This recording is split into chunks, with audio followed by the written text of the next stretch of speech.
네, 올여름부터 다시 시작된 코로나19 감염 확산세가 심상치 않습니다. 질병관리청에 따르면 최근에 코로나19로 입원한 환자가 10주 연속으로 증가 추세를 보이고 있다고 합니다. 과연 이 확산세가 언제까지 계속될지, 추석 연휴가 다가오는 만큼 코로나19 유행에 어떻게 대비해야 할지 전은미 이대목동병원 호흡기내과 교수와 함께 자세히 짚어보겠습니다. 교수님 어서 오세요. 안녕하십니까. 네, 저희 제작팀에도 2명이 연달아서 지금 코로나에 걸려가지고 팀에 전부 다 이제 마스크 쓰고 난리 났는데, 자, 병원에도 지금 코로나 환자들 많이 찾아오나요? 네, 지난해에도 7월, 8월에 여름에 코로나가 확산이 됐었습니다. 네, 올해는 8월부터 증가를 하더니 현재 한 2주 전부터 코로나 확산세가 좀 많이 증가를 하고 있고, 입원 환자 중에도 제 환자는 거의 4분의 1 정도 코로나가 있는 것 같고요. 외래에도 코로나에 감염된 후 치료를 잘 하지 못해서 호흡곤란이나 발열 증상, 폐렴 증상으로 오시는 분이 증가하고 있습니다. 네, 저도 지난번 한참 유행일 때 2번 정도 걸렸었는데, 자, 2번 정도 걸리면 이제 좀 항체가 형성돼서 다시는 안 걸리지 않을까 이런 기대가 있는데 그렇지 않죠? 코로나는 변이가 가장 네. 문제가 되다 보니까 자꾸 변이를 하면서 일부에서는 시간이 지나면 면역이 떨어집니다. 자연 면역이 된 경우에 보통 2년 정도가 지나면 면역이 떨어지는 것으로 저희가 연구에 돼 있기 때문에 2년 정도 지난 분들은 감염이 될 확률이 있지만 초기 감염에 비해서는 훨씬 면역을 갖고 있기 때문에 건강하고 젊은 분들은 약하게 감염이 될 수 있습니다. 다만 지금 병원에 오시는 분들의 대부분은 고령자들이고, 이런 고령자들은 증상 호소를 잘 못하시는 분이 많아서 네. 호흡곤란이나 폐렴이나 이런 증상이 돼서 오시는 경우가 많기 때문에 가족 중에 건강한 분들이 호흡기 증상이 있는 경우에는 꼭 먼저 진단을 받고 그런 고령층들을 보호하는 것이 필요하겠습니다.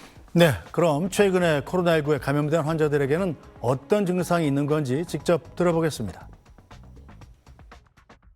처음에는 목이 붓고 피곤한 느낌만 있어서 단순히 몸살 증상인 줄 알았어요. 그런데 갑자기 하루아침에 확 아프기 시작하더니 열이 되게 많이 나고 기침도 계속 나고 목은 더 부어서 말하기도 힘들고 숨쉬기도 힘들더라고요.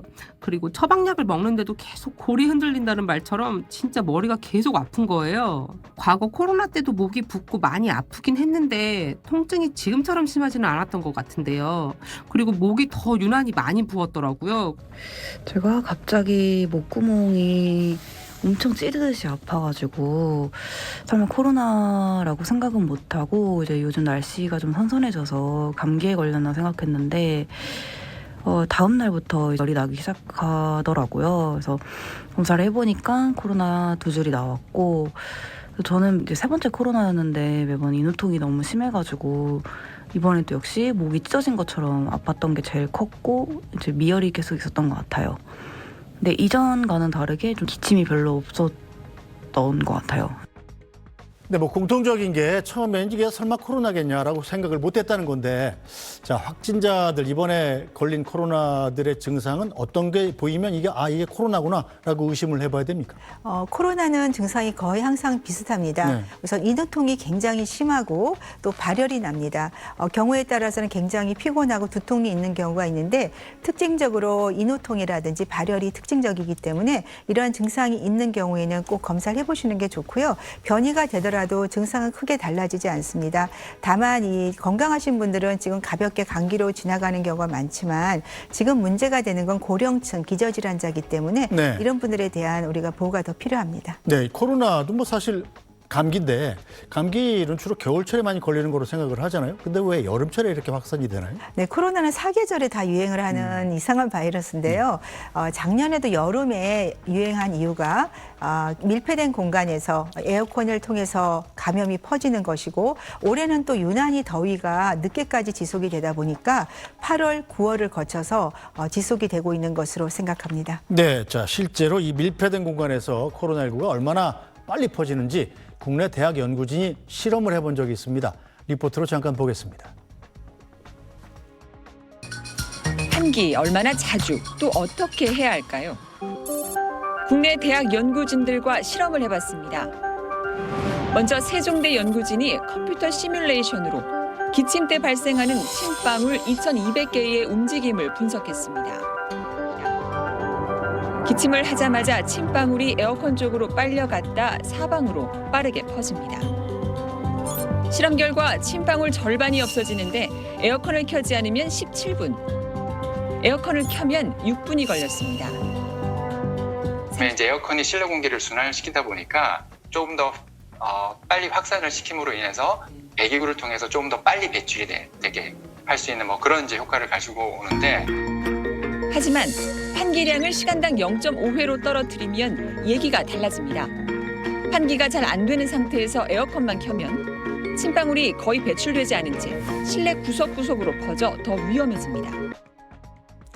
네, 자 그런데 같은 사무실에서 밀접하게 다 같이 얘기를 하는데 어떤 사람은 걸리고 어떤 사람은 안 걸리잖아요. 네. 이런 경우는 왜 발생하는 겁니까? 밀폐된 공간이라도 바이러스를 가진 사람과 근접하게 있는 분들은 훨씬 많은 바이러스에 노출될 수가 있고요. 네. 또 과거에 걸린 기간이 길어진 경우에는 면역이 떨어져 있기 때문에 좀 더 감염의 기회가 높은 것으로 생각합니다. 네, 요즘에는 이 코로나19 걸렸다고 그러면 그럼 처방은 어떤 걸 해주나요? 코로나19는 바이러스이기 때문에 바이러스 복제를 억제하는 약이 가장 중요합니다. 네. 우리가 항바이러스제가 사용을 할 수가 있는데 과거에는 다 무료로 저희가 사용할 수 있었지만 네. 지금은 60세 이상과 12세 이상 기저질환자에게 건강보험 혜택을 받아서 복용을 할 수가 있습니다. 특히나 기저질환자들은 고령층과 마찬가지로 반드시 초기에 이러한 항바이러스를 복용하시게 되면 정말 감기처럼 지나가는 경우도 많기 때문에 가장 중요한 것은 조기에 치료하는 것이 제일 중요하다고 생각합니다. 자, 그렇다면 저처럼 60세 이상도 아니고 기저질환도 없으면 코로나에 걸려도 병원에서 약 처방 안 해줍니까? 그런 경우는 이제 건강하시기 때문에 네. 감기에 준해서 우리가 항염증 치료제라든지 바이러스 작용이 있는 가벼운 항생제가 있습니다. 네. 이러한 약질을 복용하시게 되면 좀 더 가볍게 지나갈 수 있습니다. 보통 이 감기약 비슷한 거를 준다는 말씀이시죠? 그렇죠. 감기약보다는 조금 더 특화된 약물을 투여할 수 있습니다. 네. 자, 그런데 이번 코로나 잠복기가 길어가지고 내가 코로나 걸렸네 하고 알 때쯤이면 주변 사람들한테 이미 다 퍼뜨리고 난 이후라고 그러더라고요. 맞습니까? 코로나19가 전 세계적 유행한 가장 큰 이유가 다른 바이러스와 달리 무증상 감염입니다. 오. 증상이 없을 때 한 3일 전부터 감염이 되기 때문에 이미 본인이 증상이 나타날 때는 주변이 감염이 된 경우가 많습니다. 그래서 혹시 같이 회식을 했는데 그중에 감염자가 있었다는 얘기가 들리게 되면 반드시 본인도 검사를 하고 가족 중에 고령자가 있는 경우에는 주의를 하시는 것이 좋습니다. 네, 일단 그럼 좀 이상하다 싶으면 마스크부터 쓰는 게 도움이 좀 되나요? 그렇습니다. 마스크는 가장 중요한 보호 수단이고요. 특히나 요사이처럼 코로나나 또 독감도 유행을 하고 있습니다. 이러한 경우에는 대중교통을 탄다든지 치약시설에 가시는 경우에는 마스크 착용을 권고드립니다. 자, 그럼 지금 코로나는 예전에 코로나하고 지금 격리 의무가 없어졌잖아요. 네네. 예전에 저도 걸렸을 때 일주일 동안 집에서 격리가 됐던 적이 있는데 지금 그럼 걸렸는 걸 안다 할지라도 마음대로 다녀도 되는 겁니다. 이제 회사를 다니거나 학교를 다닐 때 격리를 하지 않지만 마스크 착용은 꼭 필요합니다. 우리가 신속항원 검사가 일주일 정도 양성이 나오기 때문에 그 기간에는 마스크 착용을 해주시는 것을 권고드립니다. 네, 자 이번 코로나19 감염 확산세 그럼 언제까지 계속될 걸로 예상하십니까?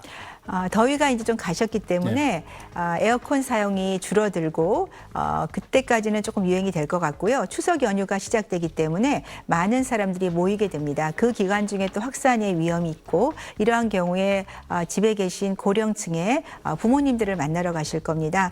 좀 더 조심하시는 것이 좋겠고 증상이 있는 경우에는 꼭 마스크 착용을 해주시기 바랍니다. 네, 그동안 코로나19 한참 유행일 때 많이 익숙해져 있었습니다. 방역 수칙 다시 한번 좀 정리해 주시겠습니까? 네, 우선 손 씻기가 가장 중요하겠고요. 그리고 밀폐된 공간이나 이런 경우에 본인이 증상이 있는 경우에 꼭 마스크를 써주시고요. 의료기관이나 감염 치약시설에 가실 때도 마스크 착용을 권고드립니다. 그리고 밀폐된 공간이 계실 때는 2시간에 한 10분 정도 환기를 꼭 해주시는 것을 권고드리겠습니다. 네, 자, 또 하나 걱정되는 게 좀 있으면 이제 추석 연휴가 시작이 되지 않습니까? 저 같아도 이제 고향에 연로하신 부모님들 찾아뵈러 갈 텐데 이 걱정되는 게 혹시 내가 잠복기에 있어서 어른들한테 또 옮기면 어떡하나 이런 걱정이 됩니다. 어떻게 예방해야 될까요?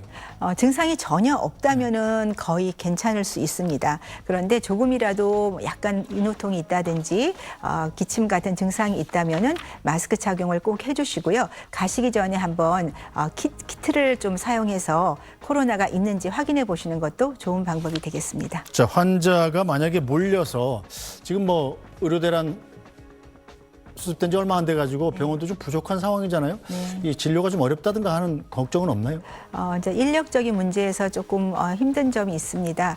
다만 초반에 사태보다는 많이 좀 안정이 된 상태지만 지금도 입원이라든지 이런 경우는 조금 많이 어렵기 때문에 코로나로 입원하지 않도록 미리 조기에 진단하고 치료하는 것이 필요할 것 같습니다. 네, 또 다음 달부터 코로나19 백신 무료 접종도 시작된다고 들었습니다. 어떤 분들이 맞게 되죠? 60세 이상의 연령과 그리고 기저질환이 있는 분들에게 접종이 되게 되어 있습니다. 네, 그런데 이맘때쯤 되면 또 독감이 유행을 또 시작하지 않습니까? 독감하고 코로나19 어떻게 구별을 해야 되나요? 네, 독감과 코로나는 증상이 발열이라든지 비슷합니다. 그런데 굳이 분류를 하자면 독감은 발열이 하루 사이에 굉장히 빠르게 올라가고 심한 근육통을 동반합니다. 코로나는 조금 다르게 심한 인후통과 발열 증상이 나기는 하지만 이미 면역들이 있어서 그런지 아주 고열이 나는 경우보다는 네. 미열에서 고열로 조금 다양하게 나타나기 때문에 증상이 있는 경우에는 우선 코로나는 우리가 키트를 사용할 수 있기 때문에 키트로 먼저 검사해 보시고 음성이 나온 경우에는 병원을 방문하셔서 독감 검사를 해보시는 것이 좋겠습니다. 네, 마지막으로 코로나 확산 방지를 위해서 당부하고 싶으신 말씀이 있으실 것 같습니다. 네, 이제 추석도 멀지 않았고 네. 최근에 코로나가 유행하니까요. 저는 항상 대중교통이나 사람이 많은 곳에 가실 때는 마스크 착용을 조금 불편하시더라도 면역이 떨어진 분이나 고령자들께서는 착용해 주시는 것을 권고드리고 싶습니다. 알겠습니다. 오늘 말씀 여기까지 듣죠. 천은미 이대목동병원 호흡기내과 교수였습니다. 말씀 잘 들었습니다. 감사합니다. 네, 뉴스 브리핑은 잠시 뒤에 돌아오겠습니다. 오염된 공기가 장시간 밀폐된 장소에서 환기가 잘 되지 않고 사람이 많은 코로나 시대 실내 공간은 늘 부담스럽습니다. 서울 여의도의 식당가 여전히 문을 닫고 영업하는 곳이 적지 않습니다. 환기는 어떻게 해요, 여기? 나를 세워야 정도만 하고 앞바람이 치면 저희가 깔아놓는 게 잘 안 나가거든요. 아직은 좀 꺼려지는 것 같아요. 아직 확신이 안 서는 것 같아요. 환기를 한다는 그런 제 눈으로 직접 볼 수 있는 것도 아니고. 환기 얼마나 자주 또 어떻게 해야 할까요? 국내 대학 연구진들과 실험을 해봤습니다. 먼저 세종대 연구진이 컴퓨터 시뮬레이션으로 기침 때 발생하는 침방울 2,200개의 움직임을 분석했습니다. 기계식 환기 장치로 시간당 6회, 즉 1시간 동안 실내 부피만큼의 바깥 공기를 6번 들여와 환기했습니다. 에어컨은 켜지 않았습니다. 침방울들이 공기 흐름을 타고 배기구 쪽으로 움직이는데 일부는 빠져나가지만 나머지는 다시 실내에 퍼집니다. 이번에는 같은 환기 조건으로 천장 에어컨을 켜고 실험해봤습니다. 기침을 하자마자 침방울이 에어컨 쪽으로 빨려갔다 사방으로 빠르게 퍼집니다. 이번엔 배기구로 배출되는 입자가 더 많습니다. 실험 결과 침방울 절반이 없어지는데 에어컨을 켜지 않으면 17분, 에어컨을 켜면 6분이 걸렸습니다. 30분이 지나자 환기하면서 에어컨까지 켠 경우 침방울 양은 20%까지 떨어졌습니다. 이제 에어컨이 실내 공기를 순환시키다 보니까 조금 더 빨리 확산을 시킴으로 인해서 배기구를 통해서 조금 더 빨리 배출이 되게 할 수 있는 그런 이제 효과를 가지고 오는데 하지만 환기량을 시간당 0.5회로 떨어뜨리면 얘기가 달라집니다. 환기가 잘 안 되는 상태에서 에어컨만 켜면 침방울이 거의 배출되지 않은 채 실내 구석구석으로 퍼져 더 위험해집니다. 환기 횟수가 적다 보면은 실내에 이렇게 천천히 확산되거나 또는 땅으로 가라앉는 작은 좀 큰 입자 같은 것도 실내로 그냥 빠르게 확산시켜버리는 그런 좀 안 좋은 효과를 이제 나타내는. 따라서 밀집한 실내에서는 최대한 높은 환기량으로 설정하고 가능한 사람들과 거리를 둔 채 에어컨의 냉방이나 송풍 기능, 선풍기 등을 사용하는 것이 좋습니다. 풍량을 조절할 수 있는 기계식 환기 장치가 있다면 좋겠지만 그렇지 않은 건물에서는 어떻게 환기를 해야 할까요? 또 다른 실험을 통해서 알아봤습니다.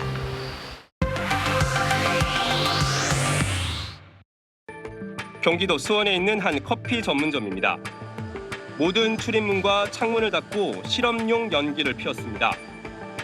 공기가 정체돼 연기가 위로만 곱게 올라갑니다. 이번엔 마주보는 양쪽 문을 모두 활짝 열었습니다. 연기가 바람을 타고 흘러갑니다. 벽 면적의 18%에 해당하는 양쪽 문을 모두 열 경우 환기량이 시간당 11회 이상으로 올라갔습니다. 1시간 동안 실내 부피의 11배 이상에 해당하는 공기가 순환되는 겁니다. 한쪽 창문과 출입문만 열었을 때도 시간당 7회 환기량이 기록되고 선풍기까지 함께 가동하면 시간당 10회 정도로 양쪽 문을 연 경우와 비슷해집니다. 창문을 열어두는 것만으로도 감염병동 환기 기준에 맞먹는 효과를 볼 수 있는 겁니다. 자연 환기량이 시시각각 변하는 만큼 선풍기 같은 보조 장치를 쓰는 게 좋은데 식당 주방 환풍기, 화장실 배기 팬 역시 도움이 됩니다. 이런 팬들을 더 보조적으로 가동을 시켜서 항상 공기가 빠져나갈 수 있도록, 공기가 빠져나간다는 것은 그만큼의 상당한 신선 외기가 들어오는 거기 때문에. 다만 날이 추워져 실내외 온도차가 커지는 늦가을이나 겨울의 경우 충분한 환기를 하면 전기료 부담이 커질 수 있는 만큼 정부 차원의 대비책이 필요해 보입니다. SBS 최재영입니다.